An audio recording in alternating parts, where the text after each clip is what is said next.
You are listening to the Effective Statistician Podcast, the weekly podcast with Alexander Schacht and Benjamin Pieske designed to help you reach your potential, lead great science, and serve patients while having a great work-life balance.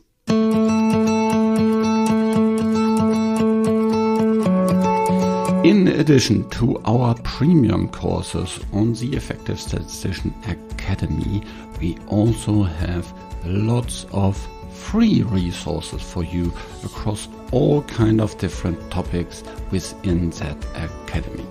Head over to theeffectivestatistician.com and find the academy and much more for you to become an effective statistician.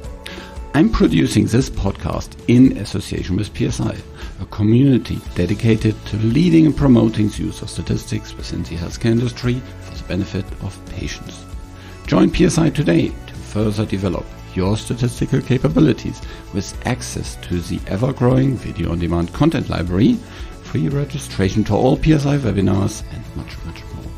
Head over to the PSI website at psiweb.org to learn more about PSI activities and become a PSI member today.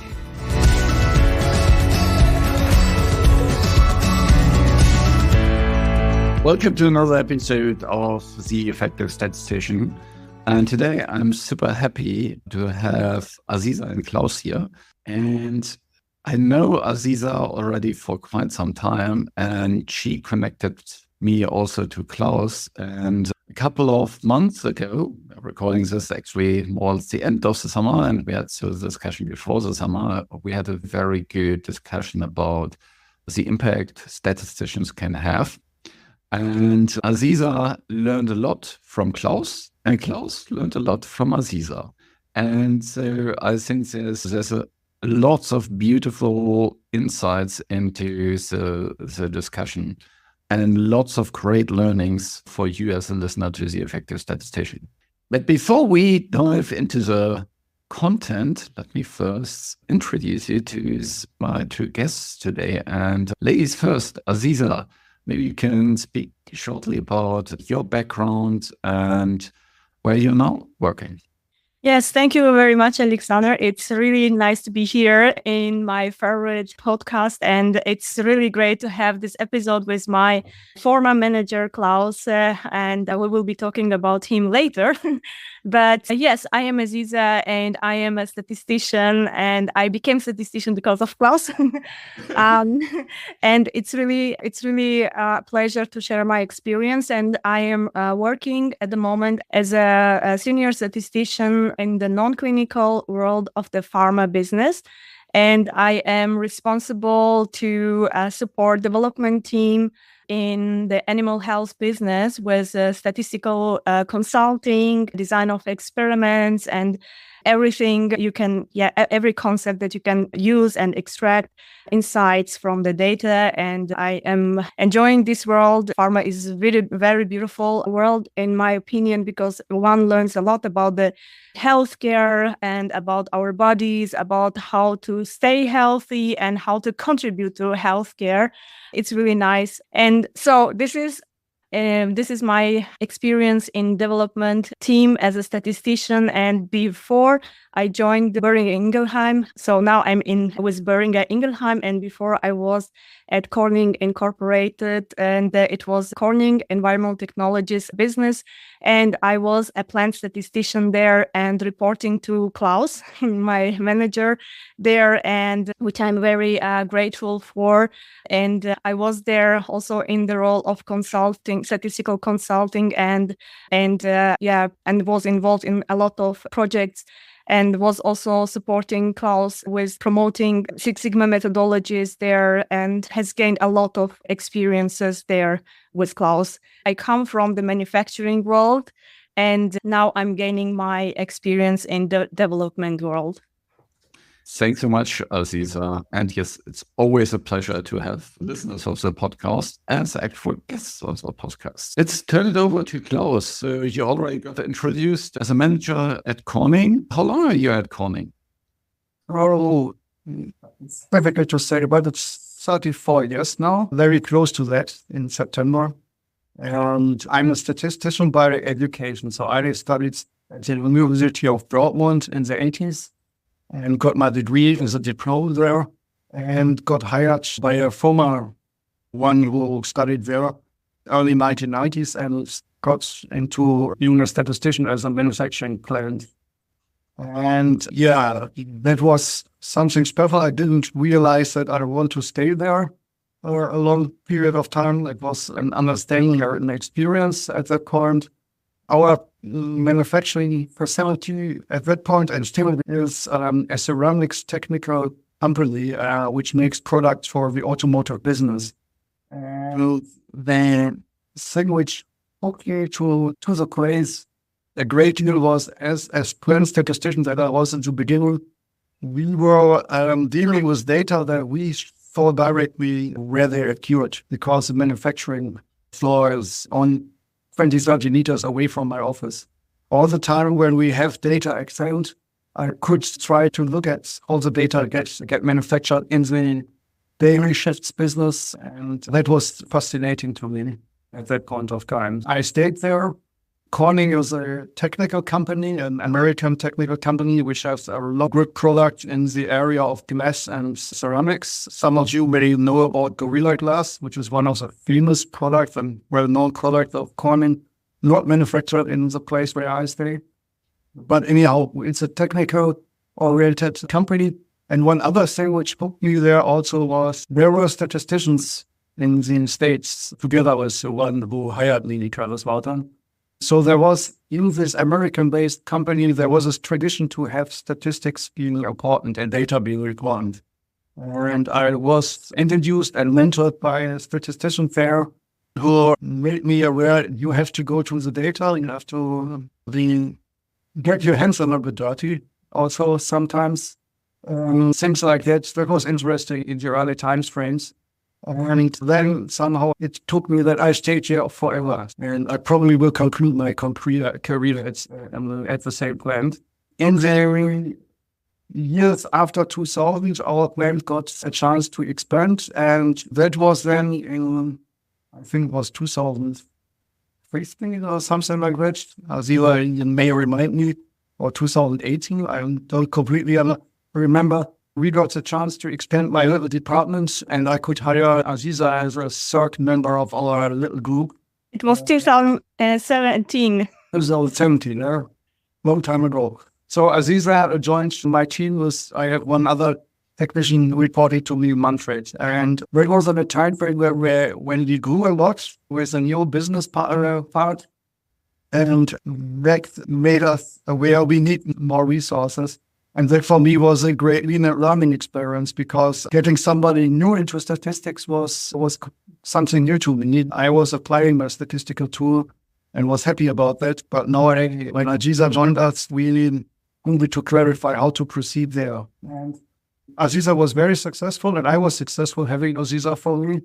That was a great thing. Then when Aziza got the chance to go to a Bavarian airline, we hired a successor of her, Teresa, who is now with us for nearly 3 years. And I'm very glad to see that she, with her skills, which are different to Aziza's, also really makes a great progress of learning. So it's nice for me to have people like Aziza or Teresa coming from education from a university with a lot of dedication to learn, becoming that interested in statistics. So I think that's when Aziza says, I made her a statistician. I think it was herself making her a statistician with the dedication, the openness to learn something interesting, and statistics can be interesting. I love what you're saying. Yeah, I think our job offers us so many opportunities to learn. And if we stay eager to learn and hungry to investigate further, that's a great opportunity to grow. Let me dive a little bit deeper into this learning experience, because I think that is something that every supervisor that's currently listening here, and every person that has a supervisor, most of you probably have, unless you're self-employed, then your clients are probably your supervisors, but they're not usually as good supervisors as a real supervisor. But see, so Aziz, what have you learned from Klaus as a supervisor?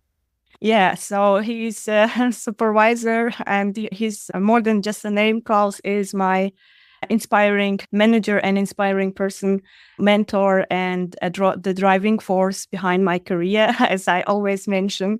And he is actually the one who helped me to find out my passion. And my passion is statistics, is the world of statistics. He was the one who introduced me my dream job. And I remember the first day at Corning, I was so nervous. I didn't know about anything about the job, about I will be expected, and I didn't know what my tasks will be. And I, from the time I had an interview, I was buying some books and trying to learn a lot of things about statistics, because I'm not specialized in statistics, but I have a degree from master's in mathematics.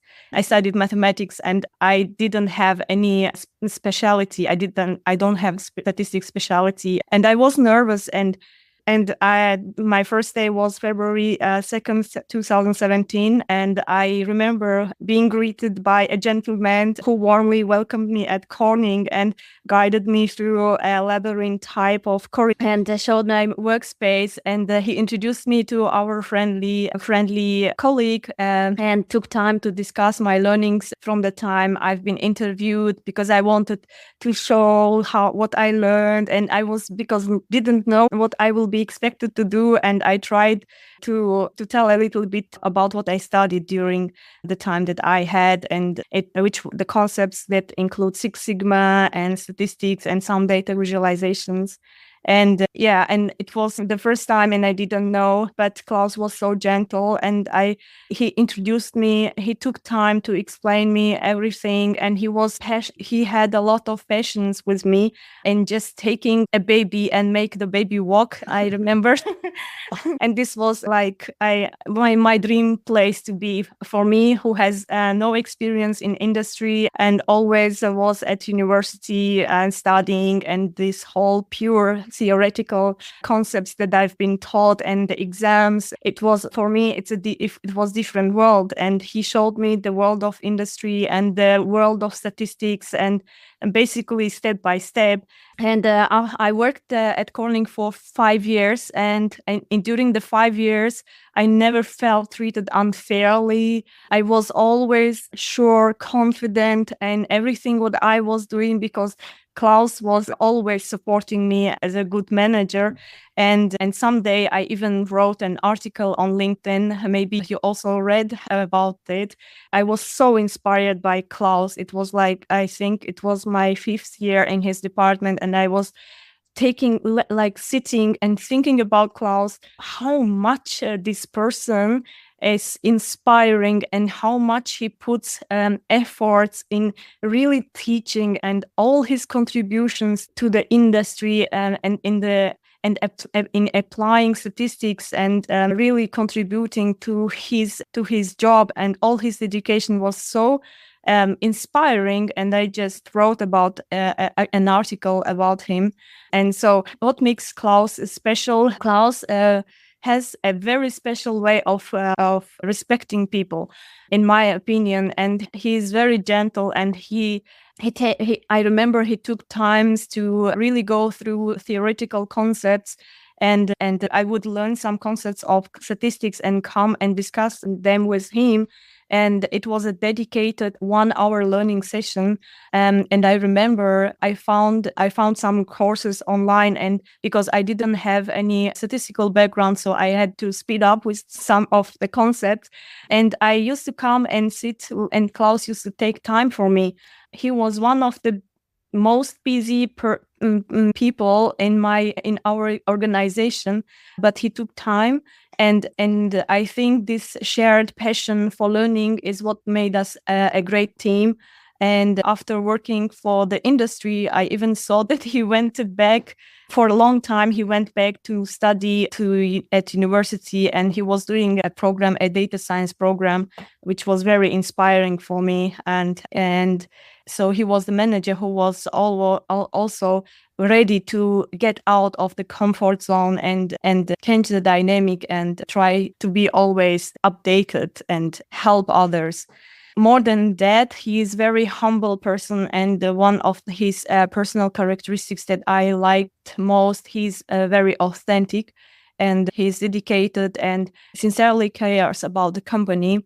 And sometimes he works nonstop and forgets even to drink during the meetings. And then during the meetings, he realizes that he needs some water, and he says to the colleagues, "Oh, I think I have to drink a drop of water before I continue."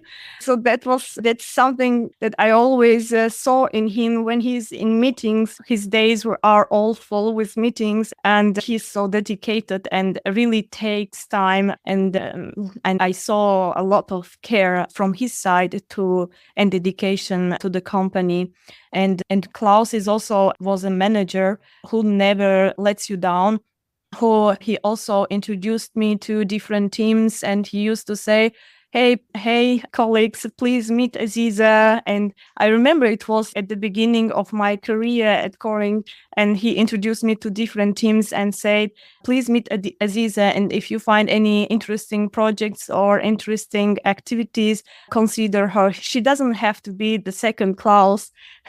And for me, I used to call myself sometimes Mini Klaus, because it was, for me, I used to like to call myself Mini Klaus because it was for me a dream to become like him.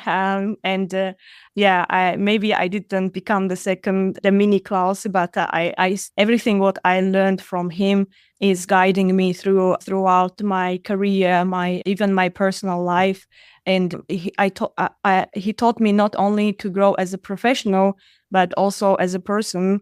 And I do believe when one has a good manager who makes you think about certain scenarios and in a very holistic way, I think one can learn a lot. And I still apply those methods that Klaus taught me in my career, and that helps me. Awesome, Aziza.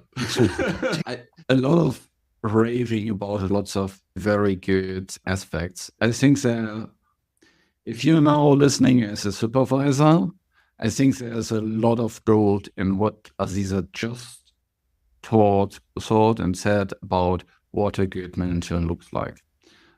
So I would encourage you as a listener to just scroll back and think about all the learnings from what Aziza just mentioned.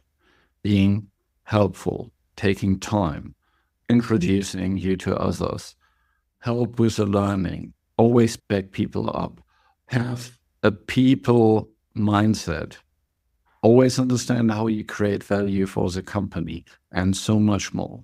There's one thing that he mentions that I would like to have a little bit of a double click on, because it's buzzword, and then hand over to Klaus to comment. Yeah. You mentioned Klaus is authentic. And I would love to know, can you tell maybe a story where that authenticity comes through? Yeah, so authenticity, being authentic, Klaus, right? And in many different scenarios and moments, and knowing his personality, I absolutely can say Klaus is a very authentic person. So being authentic for me means that you always try to be honest, try to tell the truth, and try to, as a statistician, we can create our own stories, and which can be really dangerous, we know. And what makes our work, I think, is more valuable, or our performance as a statistician valuable, is when we are authentic. And being authentic means when you are delivering results, then you tell what are the different outcomes of these results. To me, it means that, okay, I'm delivering you some results, but be aware of this. In the case of Klaus, I saw him in many meetings when he was marking, yes, we can do that, but please take into account that this could happen. This is the risk. And he was standing up in the meeting and saying it loud without any fear. And he wasn't, none of the leadership levels were stopping him to stand up and say what he thinks as a statistician. And to me, it means that he is honest with his job and he is authentic. And if I was a leader of the company, then I would really value that properties of statistician. Love it. Yeah, I think lots of statisticians can relate to that it needs that you speak about what the data really says and also what it doesn't say. Yeah. The limitations in it, and what can you conclude and what you can't conclude. Yeah. And you can tell that irrespective of who is in the room. Yeah. So Klaus, after having this raving review from Aziza, maybe you can speak a little bit to what you learned from her. We talked a lot about your relationship, and I can tell myself that I learned a lot from people around me, from supervisors, from mentors, from colleagues, and also from people that reported to me. So what was your learning experience in working together with Aziza? Well, thank you for that opportunity. With respect to learning from Aziza, she mentioned that we took the time to give her the chance to get introduced to the statistics theory. And I have to admit, this is basic statistics, not very far advanced in the first place. But I think the fundamental things are very important. That gave me the chance to learn again, to recap what I heard learning years before. And that definitely, by talking to Aziza and trying to explain some of the basic concepts, I relearned it. And as every trainer knows, you learn the most as a trainer because you really need to make sense of what you are talking about. And that's helped me a lot to really, and again, think about statistics concepts myself a lot. Also, I was impressed by her theoretical way of thinking, which was different to me. I'm not so much a theoretical thinker like Aziza is. And I think that impressed me with her. And yeah, we worked together in this case that I explained to her how is our manufacturing process going on. I often stress the linkage between the statistical concept and the application at hand in our product, in our manufacturing process, may it be properties of our product or may it be performance and process steps, so that you have to understand this here and it has to fit together. And sometimes you have to have special ways of doing things. I would like to add one thing to the talk of Aziza, which came into my mind a few minutes ago, or a few things on that. Aziza said I was able to stand up and give her time and support her. There's one benefit I have in my organization is we are an old family work. Our company our grant has something like between 500 and 1,000 workers, depending on time period. But the people in the organization, there are many people who, like me, have been very long together. And if you are very long in an organization together, you can only survive if you are honest and fair to each other. So that is a baseline for being authentic. So I am not afraid of speaking up to this group of people and saying my opinion, even if I know that I have a different opinion. I try then to understand in which responsibility they come from, if they are for another department. And for that reason have a different responsibility that I don't have. So I think that having this kind of environment was also very good for me. And it gave me the chance to take time with Aziza and say, okay, you need some time to learn our product, you need some time to learn statistics. And I felt always that the success that Aziza and every other person in my group is having in their job is my success. I'm not telling that I made the work that Aziza did, but I am proud if I see that Aziza or now Teresa present something and people feel, oh, that is great, that is interesting.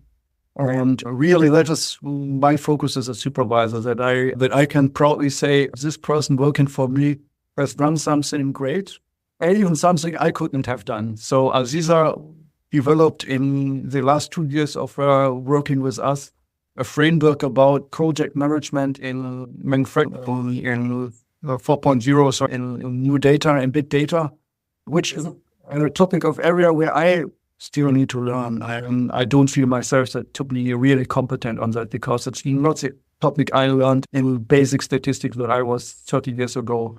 She came up with a project work there and a project approach based on reading research papers and things like that, and wrote something together. It really impressed me, saying, okay, I would not have done it in this way.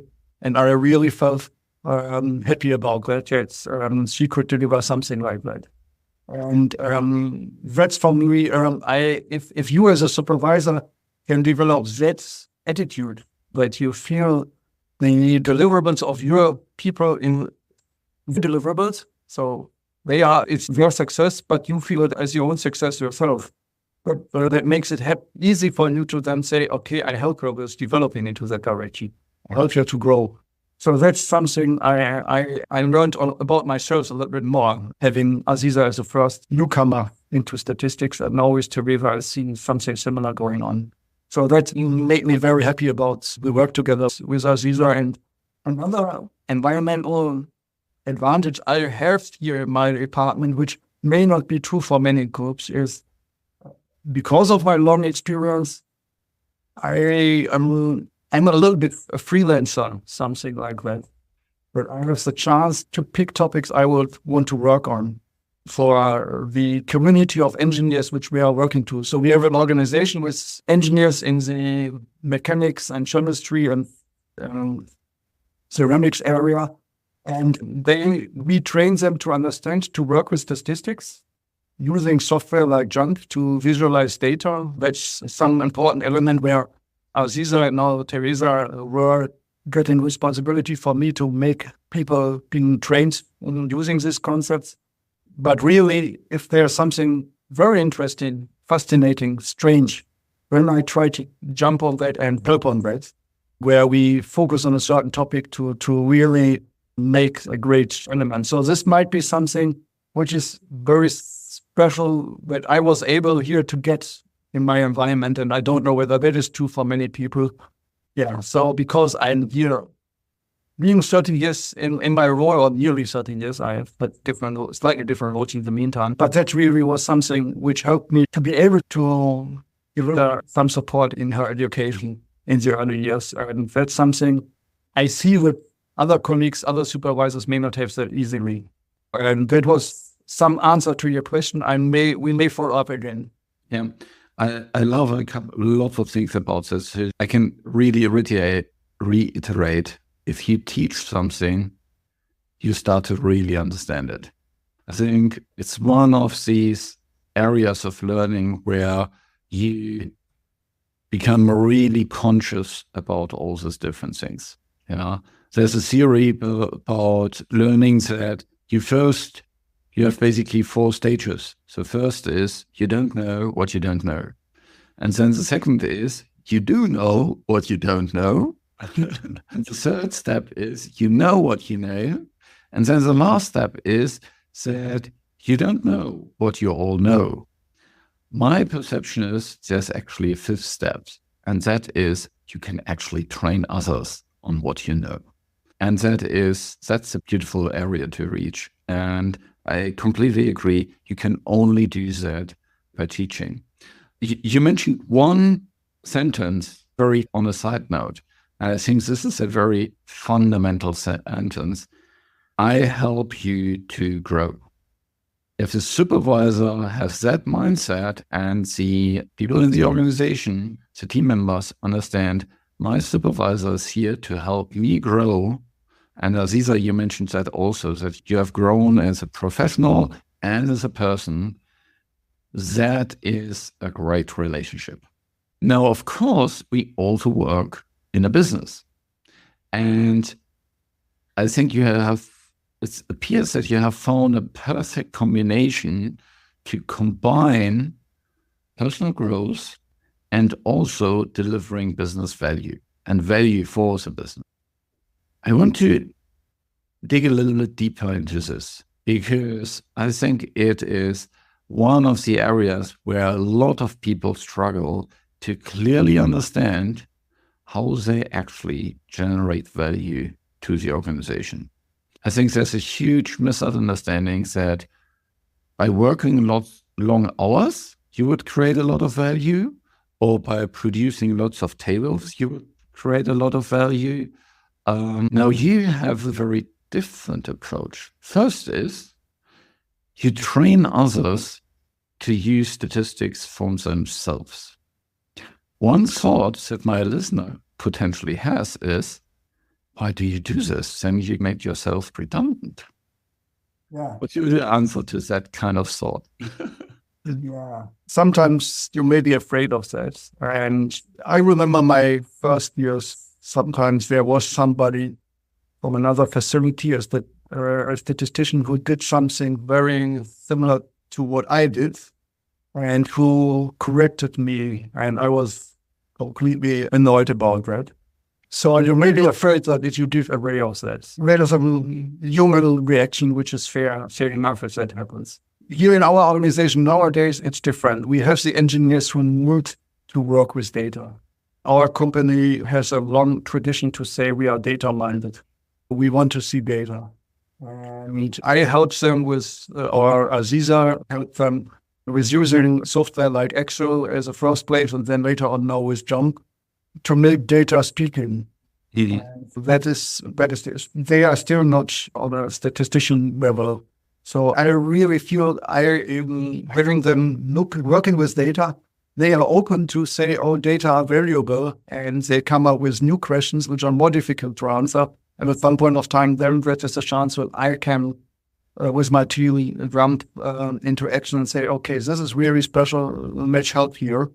So that is really helpful for us. So I'm not afraid anymore of that because people respect us. I think that is, if that would not be the case, if they would say, oh, I made my own statistics and I don't believe you, I don't know how I would react. I'm not saying that I may be surprised or maybe different. One element with respect to statistics that I felt as an element, and I don't know how you think about that, Alexander, when I think data and have people doing data analysis, I expect them to draw conclusions and formulate data conclusions. That's what I want them to do. If they just show me graphs and don't say anything to them, I'm upset.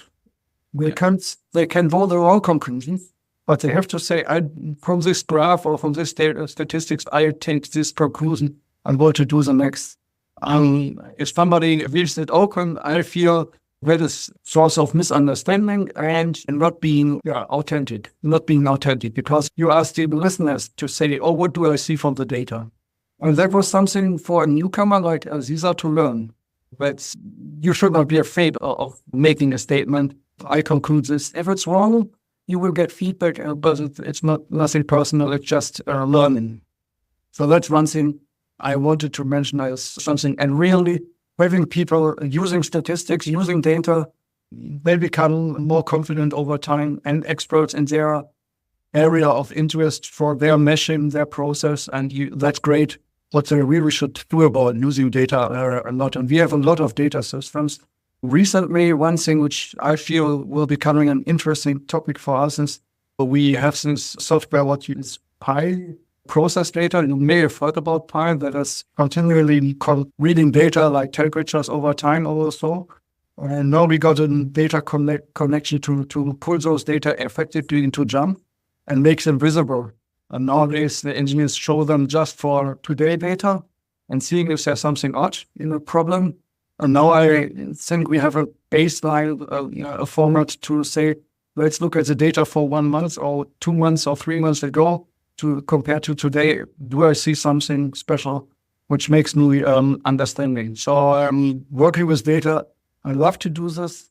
I love to have the feeling that I have a feeling for data. If I see new data, I'm lost.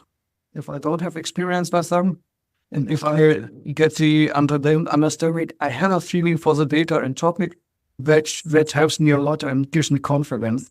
And of course, this is something I'm here for many years. So there are areas where I have a great confidence that I know something about the data already, even if I see the first new data. That might be very different in your businesses, which I cannot comprehend. Really, for me, that is also a fundament to being authentic, to being bold about having an opinion, even if it's on the risk that it is a wrong opinion. I completely agree in terms of that you always should come up with a conclusion based on your data. I think for several reasons. The first is people actually want to know what your take on the data is, because based on your experience, your knowledge as a statistician, you will have an educated conclusion from it. And that is important. The second, and I think this is maybe even more important, is the data is not there just to produce data. The data is there to produce value, to make a decision, to make a recommendation, to solve a problem. That's why we have collected the data in the first place. And you need to clearly understand why this data was collected, for what purpose was it analyzed, so that you in the end can make a conclusion. And if you have that in mind, then you can really make sure that you create value for the organization. The other part, what I loved about this kind of training people working on themselves, that's another way to create value for the organization. Yeah, if you can basically delegate your work, automate your work, then you always create value for the organization, actually lasting value for the organization. Yeah. What's better than that some kind of tools work for you, that some kind of automated things work for you, or that people can very easily get the answers they need directly themselves without waiting for have an appointment with the statisticians in 2 weeks. That is all value. So I think having in the forefront of your mind how you can create value for the organization, that drives this behavior. Aziza, how have you learned to think that way when you were working with Klaus? You mean in the context of creating value for the organization? Creating value through organization? No, for the organization. Creating value for the organization. For the organization. I think trust is very important. And I think one of the ways how I gain trust is, as Klaus mentioned, is by training, by providing training. I got close to my stakeholders.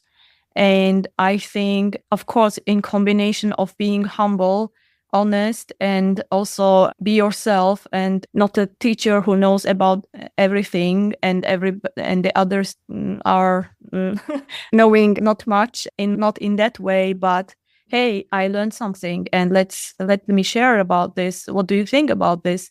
And I think that created trust.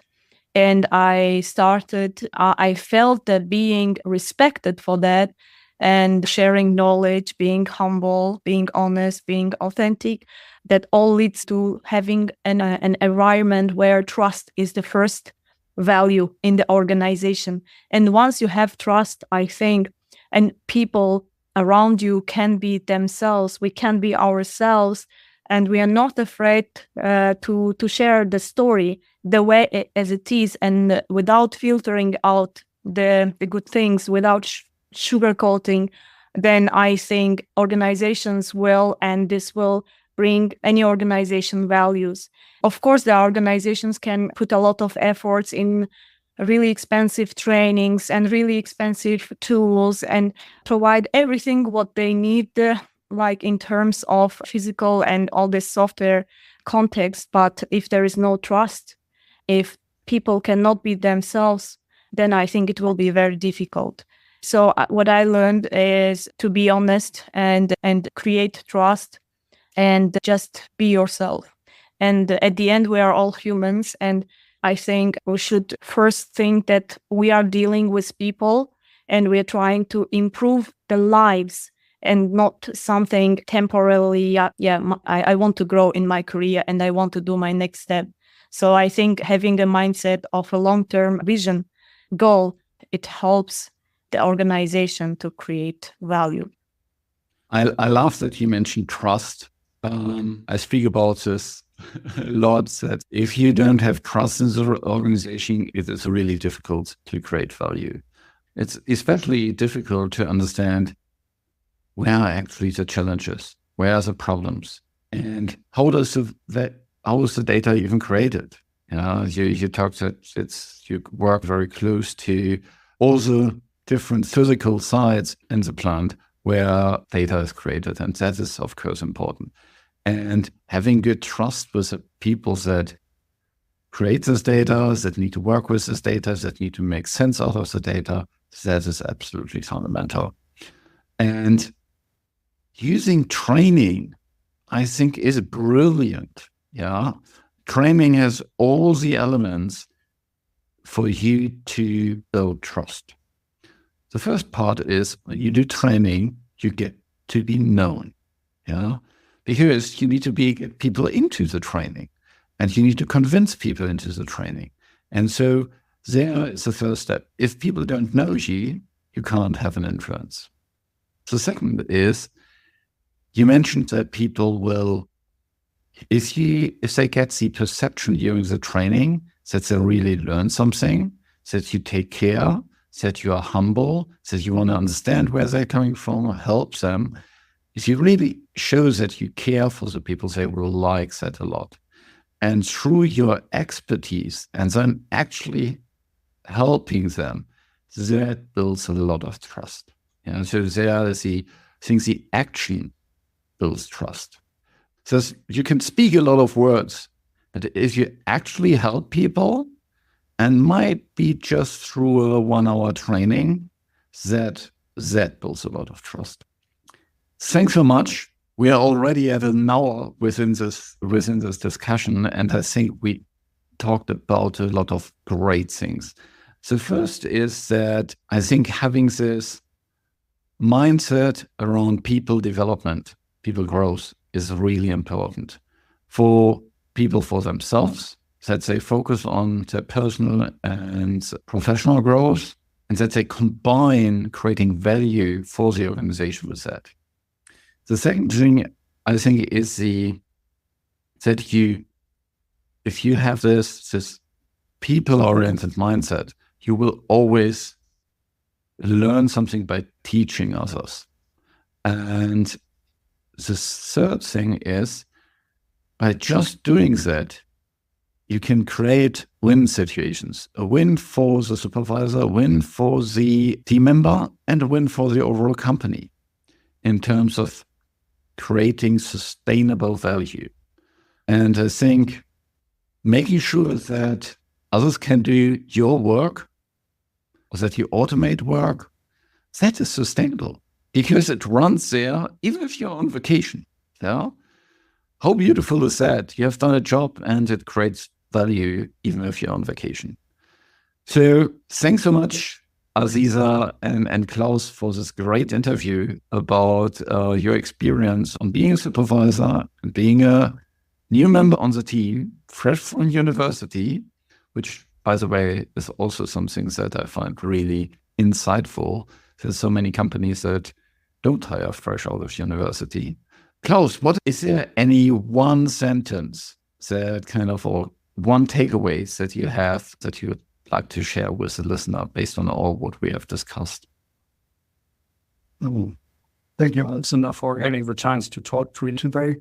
Yes, so nearing the element that you stressed about the chance that your team member gets a chance to grow, that is really, really important to me. Once I recognized that Aziza is smart and dedicated to learn and to grow, it was a pleasure for me to support her in this way. And I think that's what I like about, and also like about Teresa nowadays, who is in a similar situation, that you have the chance to get growing. I think that's really makes our life as a supervisor very interesting, fascinating, and great.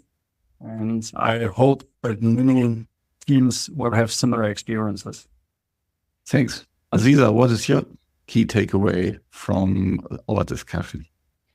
Yes, so today this episode was about mostly, I hope, Klaus. And what I want to say is thank you, first of all, for making my dream true, Alexander. It was my dream to have Klaus on one of your episodes. And Klaus' example taught me that the true leadership transcends titles and leaves a lasting impact on those around us. His example taught me to create partners and win situations in terms of not being connected to leadership with authority. For example, his example is for me, Klaus was for me more of a partner than a manager or supervisor, and that made my job fun, and I was myself.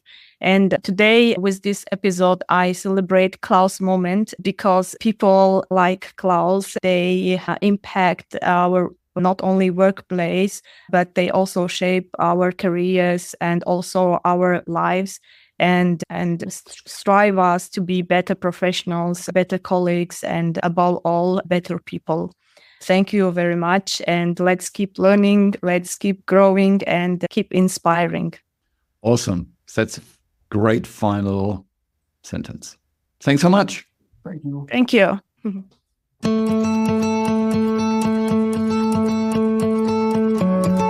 This show was created in association with PSI. Thanks to Rain and her team at VVS who helped with the show in the background, and thank you for listening. Reach your potential, lead great science, and serve patients. Just be an effective statistician.